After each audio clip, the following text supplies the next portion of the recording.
Now you know about the jobs and talents catalogs as well as how to use them for your benefit. But wait, there is more. Upwork has a third type of catalog, which is called the projects catalog. This is a list of offers from freelancers with a fixed price.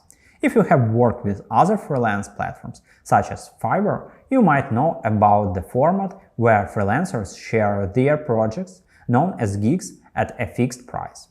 It is actually the same. In my experience, people order freelancers' services with this catalog on Upwork only in certain areas.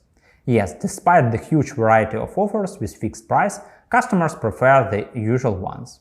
By the way, I advise you to analyze this catalog by typing your keywords and phrases into the search box as we have done for the job and talents catalogs. Perhaps your specialization has a lot of tasks that clients would like to order, or even if not, this analysis helps you understand fixed prices for similar jobs.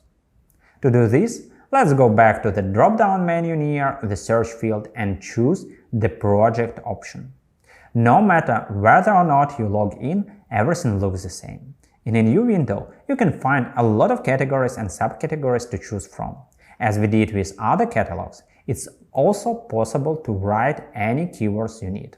For example, let's type logo design. Once it's ready, you will see a lot of announcements related to your request. Open any that you consider interesting to you. Pay attention to their descriptions and payment solutions. There will be a typical description of this service and examples of pricing you can use.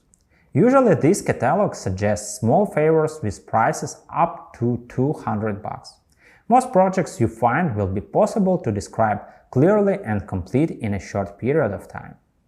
If you find plenty of offers for your specialization and they seem to be ordered often, I advise you to try similar services for yourself. To ensure an approximate amount of orders for each project, you can check its review number, but make sure you are looking for project review and not freelancer ones.